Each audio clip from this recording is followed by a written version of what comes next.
Hello guys, welcome to DC teachers academy. आज हम इस वीडियो में बात करेंगे पियाजे के संज्ञानात्मक सिद्धांत के बारे में।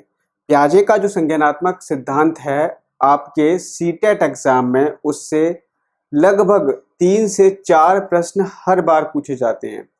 तो पियाजे का संज्ञानात्मक सिद्धांत बहुत ही इम्पॉर्टेंट है आपके लिए, क्योंकि ये जो सिद्धांत है इससे प्रश्न आपके बाल विकास के सेक्शन में तो आते ही हैं, इसके अलावा और भी जो सब्जेक्ट होते हैं जैसे गणित की जो पेडागोजी होती है उसमें भी आपके पियाजे के संज्ञानात्मक सिद्धांत से क्वेश्चंस पूछे जाते हैं।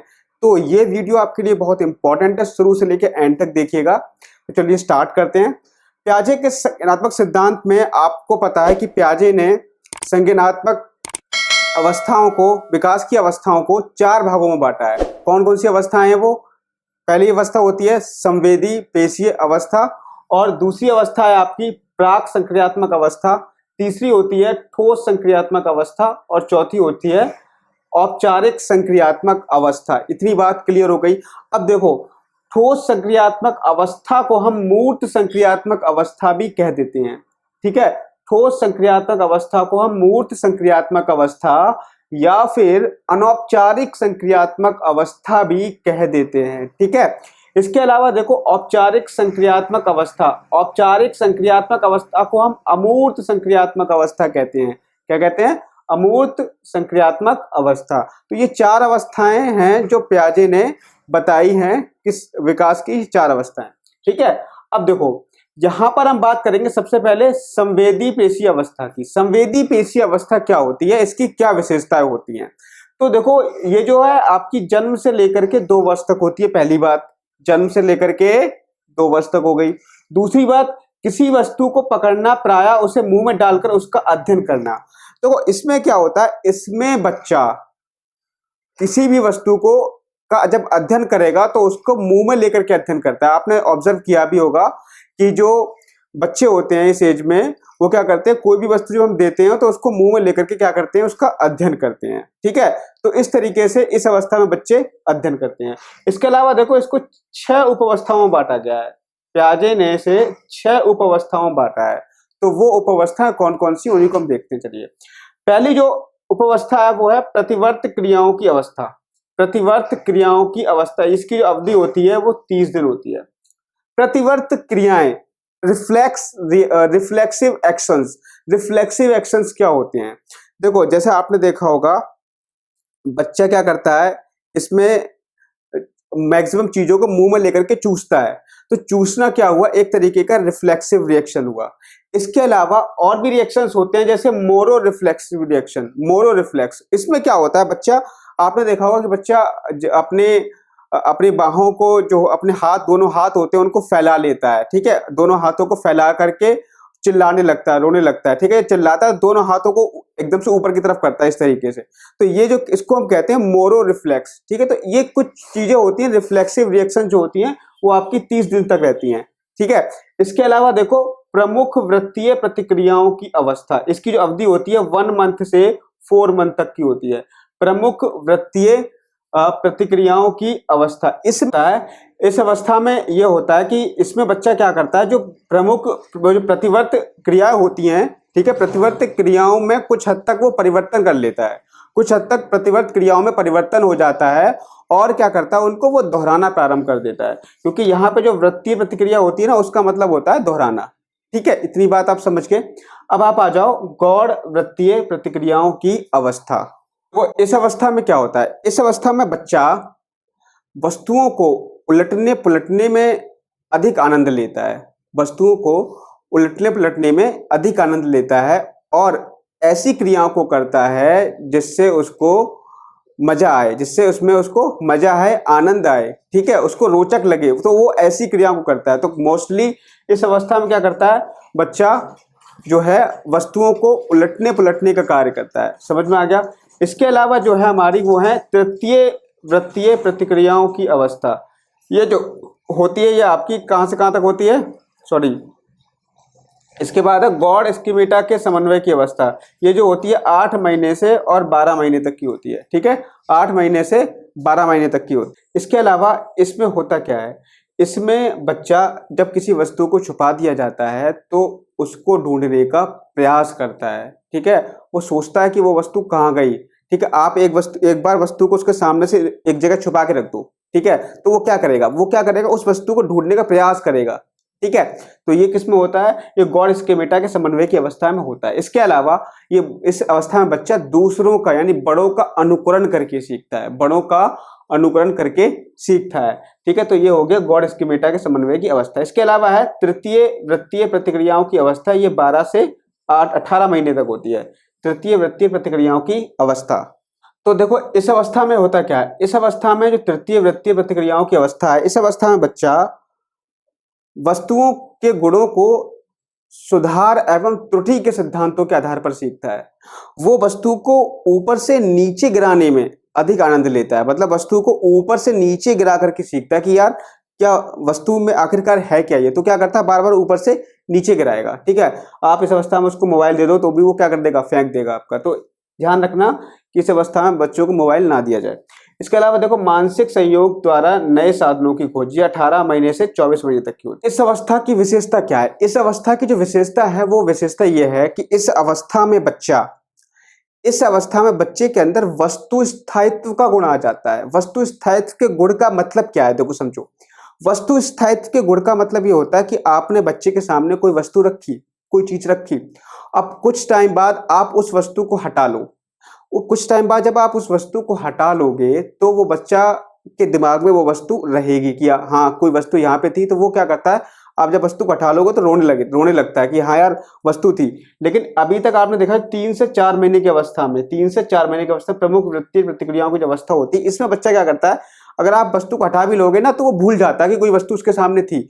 लेकिन मानसिक संयोग द्वारा नए साधनों की खोज की अवस्था में क्या होता है, इसमें बच्चा के अंदर वस्तु स्थायित्व का गुण आ जाता है और उसके सामने कोई भी वस्तु जब रखी जाती है तो उसके अंदर अगर आप उस वस्तु को हटा लोगे तब भी वो उसे समझेगा कि वो वस्तु गई कहाँ, उसके दिमाग में वो वस्तु रहती है। ठीक है, तो ये वस्तु स्थायित्व का गुण जो आता है वो किस में आ जाता है, आपके मानसिक संयोग द्वारा नए साधनों की खोज की अवस्था में आ जाता है। अब या तो ये नहीं देगा तो ये कह लेगा कि वस्तु स्थायित्व का गुण किस अवस्था में पाया जाता है, तो ध्यान रखना संवेदी पेशी अवस्था में आ जाता है। ये कब से कब तक की होती है, 18 से 24 मंथ तक की होती है। ये उपावस्थाएं भी आपको ध्यान रखनी है। समझ गए इस बात को। अब हम आगे बढ़ जाते हैं, हमारी दूसरी जो अवस्था होगी वो प्राक संक्रियात्मक अवस्था होगी जो कि 2 से 7 वर्ष तक की होती है। इतनी बात समझ गए। अब आप आ जाओ प्राक संक्रियात्मक अवस्था। प्राक संक्रियात्मक अवस्था 2 से 7 वर्ष तक की होती है। इसके अलावा इसको 2 भागों में बांटा गया है, 2 भागों में इसको बांटा गया है। पहला है प्राक संप्रत्यात्मक अवधि, दूसरा है अंतरदर्शी अवधि। ठीक है, प्राक संप्रत्यात्मक अवधि, दूसरा क्या है, अंतरदर्शी अवधि। तो ये प्राक संक्रियात्मक अवधि जो होती है वो आपकी कहां से कहां तक होती है, 2 से 4 वर्ष तक होती है। 2 से 4 वर्ष तक जो होती है वो आपकी प्राक संप्रत्यात्मक अवधि होती है। इसके अलावा जो आपकी अंतरदर्शी अवधि जो होती है वो आपकी हो जाएगी 5 से 7 वर्ष तक। ठीक है, 5 से 7 वर्ष तक आपकी अंतरदर्शी अवधि होगी। अब देखो ये होती क्या है, प्राक संप्रत्यात्मक अवधि में होता क्या है एक्चुअल में, उसके बारे में हम समझेंगे। तो प्राक संक्रियात्मक अवधि में होता क्या है, प्राक संक्रियात्मक अवधि में बच्चे के अंदर सूचकता के गुण आ जाते हैं। मतलब सूचकता बच्चे के अंदर उत्पन्न हो जाती है। सूचकता क्या होती है, मतलब कुछ सिग्निफायर्स होते हैं, कुछ सूचक शब्द होते हैं जो उसके अंदर डेवलप हो जाते हैं। ये 2 होते हैं, जो सूचक शब्द जो होते हैं वो 2 होते हैं। पहला होता है संकेत और दूसरा होता है आपका चिन्ह। ठीक है, संकेत और चिन्ह, ये 2 सूचक होते हैं। ठीक है, अब देखो इसका अब बच्चा कोई भी चीज सीखेगा ना तो वो इन 2 के माध्यम से सीखेगा, संकेत या तो फिर चिन्ह के माध्यम से सीखेगा। अब यहाँ पर संकेत का मतलब क्या होता है, संकेत क्या होता है, एक तरीके से आपका मानसिक चिंतन होता है। जो आप मानसिक चिंतन करते हो ना, मानसिक चिंतन के बाद में जो आपके मस्तिष्क में जो भी प्रतिमा बन जाती है उसे हम कहते हैं संकेत। जैसे बच्चा जैसे ही माँ का नाम सुनता है, ठीक है, माँ शब्द सुनता है, वैसे ही उसके मस्तिष्क के अंदर माँ की प्रतिमा बन जाती है, तो उसे हम क्या कहेंगे, संकेत कहेंगे। ठीक है, चिन्ह क्या है, अब देखो संकेत चिन्ह भी यही होता है। चिन्ह भी क्या होता है कि एक तरीके से प्रतिमा मस्तिष्क के अंदर बन जाना, उसे हम चिन्ह कहेंगे। लेकिन इन दोनों में अंतर होता है। संकेत जो होता है, संकेत की जो सादृश्यता होती है वो अधिक समय तक रहती है। ठीक है, जैसे मान लीजिए माँ शब्द बच्चे ने सुना और माँ शब्द सुनते ही उसके मस्तिष्क में माँ की प्रतिमा बन गई, तो वो उस प्रतिमा को कभी नहीं भूलता है, वो अधिक सादृश्य होती है। जब भी माँ का नाम सुनेगा तब वो उसके मस्तिष्क में वो प्रतिमा बन जाएगी। लेकिन चिन्ह क्या होता है?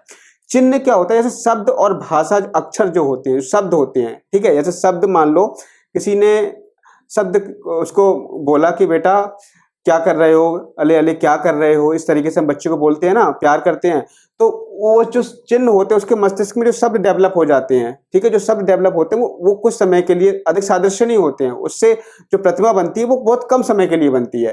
ठीक है, तो यहाँ पर संकेत जो होता है वो अधिक समय तक बच्चे के मस्तिष्क में रहता है और जो चिन्ह रहेगा वो कुछ समय के लिए होता है। ठीक है, तो ये चीज हो गई। प्राक संक्रियात्मक अवस्था में बच्चा जो होगा, सॉरी, प्राक संप्रत्यात्मक अवधि में बच्चा जो है जो चीजों के माध्यम समझता है, संकेत और चिन्ह के माध्यम से। और इसके अलावा प्राक संप्रत्यात्मक चिंतन की दो परिसीमाएं बताई गई हैं। पहली है जीववाद और आत्म केंद्रिता। ठीक है, इसी की प्राक संप्रत्यात्मक अवधि की दो सीमाएं बताई गई, दो परिसीमाएं बताई गई, जीववाद और आत्म केंद्रिता। ठीक है, अब हम इसके बारे में एक एक करके बात करेंगे कि जीववाद क्या होता है और आत्म केंद्रिता क्या होता है। तो समझते हैं कि जीववाद क्या होता है। देखो, जीववाद क्या है? जीववाद का मतलब ये होता है कि बच्चा प्रत्येक चीज को, अपने आसपास की जो वस्तुएं होती हैं उनको सजीव समझने लगता है। जैसे वो कार को सजीव समझेगा कि कार में भी जान होती है, पंखे में जान होती है। ठीक है, हवा को वो सजीव समझता है, पानी को वो सजीव समझता है। तो इस तरीके से जो आसपास की वस्तुएं होती है उनको वो सजीव समझने लगता है, तो उसी को हम कहते हैं जीववाद। अपने आसपास की वस्तुओं को वो सजीव मानता है। ठीक है, जब मतलब जो जैसे कार है तो कार को वो सजीव मानेगा।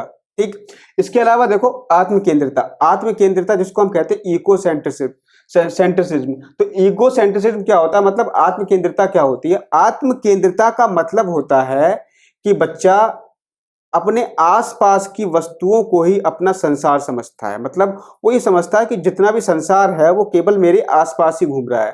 ठीक है, जो वस्तुएं मेरे आसपास ही, वही दुनिया है, उतनी दुनिया है, और इसके अलावा दुनिया है ही नहीं।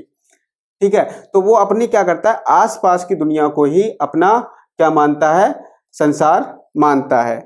ठीक है, जैसे जैसे जब वो दौड़ता है तो वो ये समझता है कि सूरज भी उसके साथ दौड़ रहा है, सूरज भी उसके साथ चक्कर लगा रहा है। ठीक है, उसके चारों ओर चक्कर लगा रहा है। इसके अलावा जैसे उसकी जो डॉल होती है, जब वो डॉल को भी जब देखता है ना, तो वो ये समझता है कि जो मैं देख रहा हूँ वही मेरी डॉल देख रही है। तो इस तरीके से जो आसपास की जो वस्तुओं को ही वो अपना संसार मान लेता है, किसमें? आत्म केंद्रिता में। लेकिन ये माना जाता है कि जैसे जैसे वो अपने बड़े भाई बहनों के संपर्क में आता है उसके अंदर आत्म केंद्रिता कम होती जाती है। ठीक है, अब हम आगे बढ़ जाते हैं। अगले जो है हमारा वो है अंतर्दर्शी अवधि, जो 5 से 7 वर्ष की होती है। अंतर्दर्शी जो अवस्था होती है वो बेसिकली कहां से कब तक होती है? 4 से 7 वर्ष तक की होती है। ठीक है, ये जो होती है 4 से 7 वर्ष तक की होती है। तो 4 से 7 वर्ष तक की अवधि होती है। इसमें होता क्या है? इसमें क्या होता है, इसमें बच्चा जोड़ना, घटाना, गुणा करना, भाग करना सीख जाता है। ये तो करना सीख जाता है, लेकिन इसके पीछे लॉजिक क्या है, इसके पीछे क्या नियम है, उन नियमों को नहीं समझ पाता। मतलब इसमें जो चिंतन होता है ना, वो क्रमबद्ध चिंतन नहीं पाया जाता। ठीक है, कोई भी चीज समझेगा लेकिन उसके पीछे का लॉजिक नहीं समझेगा। वो आप जैसी चीज बता दो वो समझ जाएगा, करना सीख जाएगा, लेकिन उसके पीछे नियम क्या वो नहीं समझ पाएगा। ठीक है, अब यहाँ पर देखो, यहाँ पर है क्या, यहाँ पर बच्चों के अंदर पलटावी गुण नहीं पाया जाता। पलटावी गुण का मतलब क्या? पलटावी गुण का मतलब होता है, जैसे मान लीजिए कि 2 गुणा 2 बराबर 4 होते हैं। 2 गुणा 2 बराबर क्या होते हैं? 4 होते हैं। तो वो इसको ये तो पता है कि 2 गुणा 2 बराबर 4 होते हैं, लेकिन उसको ये नहीं समझ पाएगा कि 4 भाग 2 बराबर यहाँ पे 2 आ जाएगा, ये नहीं समझ पाएगा। ठीक है, मतलब 3 प्लस 2 तो 5 होते हैं, समझ जाएगा, लेकिन 2 प्लस 3 5 होंगे, वो ये नहीं समझेगा। मतलब पलटावी गुण बच्चों में नहीं पाए जाते।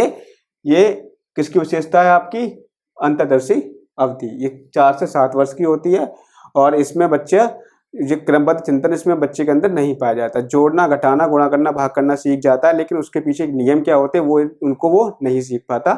ये इसकी विशेषता होगी अंतर्दर्शी अवधि की। इतनी बात समझ में आ गई होगी आपको। अब हम आगे बढ़ जाते हैं ठोस संक्रियात्मक अवस्था, जो कि 7 से 12 वर्ष तक की होती है। ठीक है, इसको हम मूर्त संक्रियात्मक अवस्था भी कहते हैं। ठीक। इसमें क्या होता है, इसमें बच्चे शाब्दिक कथन वाली समस्याओं का समाधान नहीं कर पाते। शाब्दिक कथन वाली समस्याओं का समाधान मतलब अभी मैं आपको समझाता हूं, देखो अभी समझा रहा हूं इसका मतलब क्या होगा। शाब्दिक कथन की समस्या का मतलब यह है, जैसे मान लो कि आपने उसके सामने 3 वस्तुएं रखी, आपने उसके सामने 3 वस्तुएं रखी, ठीक है। यहां मैं बना दे रहा हूं, इसको मैं ऊपर वाला थोड़ा सा मिटा दे रहा हूं, ये मिटा दे रहा हूं, ठीक है। यहां मैं 3 वस्तुएं बता रहा हूं, आपने 3 वस्तुएं रखी, 3 वस्तुएं हैं, यह है ए वस्तु, वस्तु बी, वस्तु सी, ठीक है। ये 3 वस्तुएं रखी, हम ठोस संख्यात्मक अवस्था की बात कर रहे हैं। अब यहां पर आप उससे पूछोगे कि बताओ बेटा, कि आपने कहा वस्तु ए वस्तु बी से बड़ी है, आपने उसे ये बता दिया, और उसके सामने वस्तु तीनों रखी हुई है, और वस्तु बी वस्तु सी से बड़ी है। तो वो बच्चा से पूछोगे कि आप बच्चे ये बताओ कि इसमें सबसे बड़ी वस्तु कौन सी है, तो वो बच्चा झट से बता देगा कि वस्तु ए जो है सबसे बड़ी है, क्योंकि उसके सामने वो वस्तु रखी हुई है, तीनों वस्तु उसके सामने रखी हैं, और सामने रख करके आप उससे प्रश्न कर रहे हो, सामने रख करके आप उससे प्रश्न कर रहे हो।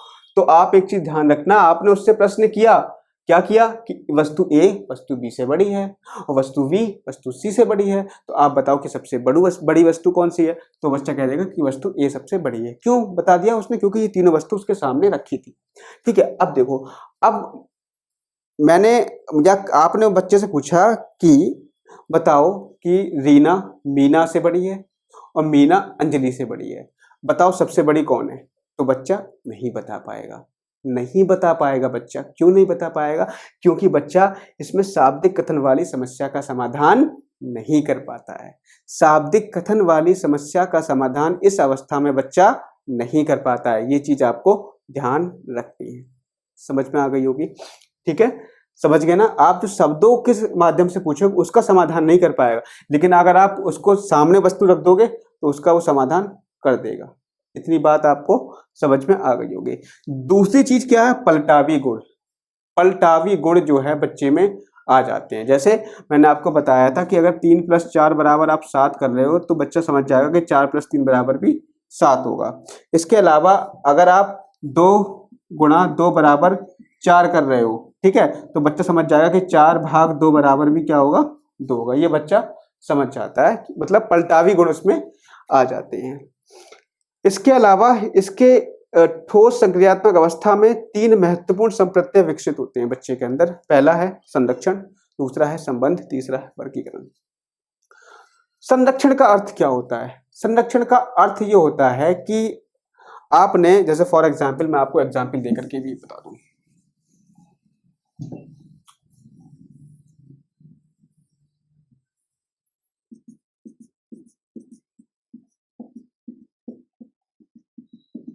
आपने 3 आपके बर्तन हैं और तीनों बर्तन में अलग अलग पानी भरा हुआ है। ये बर्तन बी है, ये बर्तन सी है, बर्तन ए, बर्तन बी, बर्तन सी, तीनों बर्तन में अलग अलग पानी भरा हुआ है। तो अब आप मुझे बताओ कि सबसे अधिक पानी किस बर्तन में है? बच्चे से पूछोगे आप तो बच्चा कह देगा कि सबसे अधिक पानी बर्तन ए में है। मतलब कंजर्वेशन, संरक्षण, संरक्षण का मतलब किस बर्तन में कितना पानी रखा है, किस बर्तन में कितना पानी रखा है, इसका विकास बच्चे के अंदर हो जाता है। तो संरक्षण का मतलब वो समझने लगता है। दूसरी चीज है संबंध। संबंध समझने लगता है कि भाई 2 × 2 बराबर 4 है, तो 4 और भाग 2 बराबर 2 होगा। तो गुणा और भाग में वो संबंध समझने लगा। तीसरी चीज क्या है? वर्गीकरण। वर्गीकरण का मतलब यह है कि बच्चे से कहा जाए, जैसे आपने क्या किया, बच्चे को 3 जो है छड़ दे दी, 3 छड़ दे दी, ठीक है। आप या छड़ छोड़ो, आप ये कह लो कि आपने 4-5 वस्तु दे दी उसको, ठीक है। आपने बच्चे से कहा कि बेटा इसको बड़े से छोटे के क्रम में लगा दो, तो बच्चा क्या करेगा? इसको बड़े से छोटे के क्रम में लगा देगा। क्यों? क्योंकि उसके अंदर वर्गीकरण का गुण आ जाता है। समझ गए आगे मेरी बात? ठीक है। तो इस तरीके से वो बड़े से छोटे की तरफ वर्गीकृत कर देगा, ठीक है। तो ये इसकी विशेषता हो गई। इसके अलावा देखो, इसमें जो चिंतन होता है वो पूर्णतः क्रमबद्ध नहीं होता। इसकी ये जो है, मतलब इसका जो कमी है इसमें वो यही है कि चिंतन जो होगा उसमें वो पूर्णतः क्रमबद्ध नहीं होगा, चिंतन पूर्णतः क्रमबद्ध नहीं होता। किसमें? आपके ठोस संक्रियात्मक अवस्था में। ये चीज आपको ध्यान रखनी है। क्यों नहीं होता? क्योंकि चिंतन क्रमबद्ध इसलिए नहीं होता क्योंकि जब बच्चे के सामने से आप वस्तु हटा लोगे तो उसके बारे में वो नहीं सोच पाएगा। ठीक है, बच्चे के सामने जब वस्तु होगी तभी उसके बारे में सोच पाएगा। और मूर्त का मतलब यही होता है कि जब बच्चे के सामने वस्तु होती है, ठीक है, बच्चे के सामने वस्तु होगी तभी वो उसके बारे में सोच पाएगा। अगला जो है वो है आपका अमूर्त संक्रियात्मक अवस्था या आपकी औपचारिक संक्रियात्मक अवस्था। अगली जो अवस्था है वो है आपकी औपचारिक संक्रियात्मक अवस्था। 11 से 15 वर्ष तक की होती है। इसमें इसकी विशेषता क्या है? इसकी विशेषता यह है कि इसमें चिंतन जो होता है वो अधिक प्रभावी हो जाता है। बच्चा इसमें अमूर्त रूप से चिंतन करने लगता है, मतलब उसके सामने वस्तु अगर प्रेजेंट ना भी हो तब भी वो उसके बारे में सोच लेगा। जैसा कि मैंने आपको बताया था, अब अगर आप उससे पूछोगे कि रीना मीना से बड़ी है और मीना अंजलि से बड़ी है तो सबसे बड़ी कौन है, तो वो बता देगा कि रीना सबसे बड़ी है। ठीक है, तो मतलब इसमें चिंतन जो हो जाता है वो अधिक प्रभावी हो जाता है। बच्चा अमूर्त रूप से, मतलब कोई भी चीज उसके सामने प्रेजेंट हो या ना हो उससे मतलब नहीं है, वो उसके बारे में सोच लेगा। इसके अलावा चिंतन में क्रमबद्धता आ जाती है, चिंतन में क्रमबद्धता आ जाती है। दूसरी चीज, समस्या का समाधान जो है वो काल्पनिक रूप से कर लेता है। जैसे मैंने अभी बताया आपको कि अगर आप उसके सामने वस्तु नहीं भी रखी हो, ठीक है, वो आप उससे पूछो कि रीना मीना से बड़ी है, मीना अंजलि से बड़ी है, तो सबसे बड़ा कौन होगा, तो वो बता देगा कि रीना सबसे बड़ी है। ठीक है, इसके अलावा शिक्षा के स्तर से संबंधित होती है। मतलब ये पियाजे ने ये माना है कि जिन बच्चों का शिक्षा का स्तर नीचा होता है उन बच्चों में औपचारिक संक्रियात्मक अवस्था का विकास पूर्ण रूप से नहीं होता है, या फिर वो उनमें औपचारिक संक्रियात्मक अवस्था कम होती है। ठीक है, और इसके अलावा जिन बच्चों का शिक्षा का स्तर ऊंचा होता है, जो पढ़ने में अच्छे होते हैं, उनका ये माना जाता है कि उनमें औपचारिक संक्रियात्मक अवस्था का विकास पूर्ण रूप से हो चुका है। तो इसकी विशेषता क्या थी? विशेषता ये थी कि चिंतन अधिक प्रभावी हो जाता है, बच्चा इसमें समस्या का समाधान काल्पनिक रूप से कर सकता है। इसके अलावा ये शिक्षा से के स्तर से संबंधित होती है और समस्या के समाधान के लिए वस्तु का उसके सामने प्रेजेंट होना जरूरी नहीं है। तो ये था पियाजे का संज्ञानात्मक सिद्धांत, जो कि मैं आपको पूरा पढ़ा चुका हूं और इससे सीटेट में आपके 4 से 5 क्वेश्चंस बनते हैं और मैं आपको क्वेश्चंस भी कराऊंगा। ठीक है, तो आज का वीडियो आई होप अच्छा लगा होगा आपको। मिलेंगे नेक्स्ट वीडियो में नए टॉपिक के साथ। Thank you, have a nice day.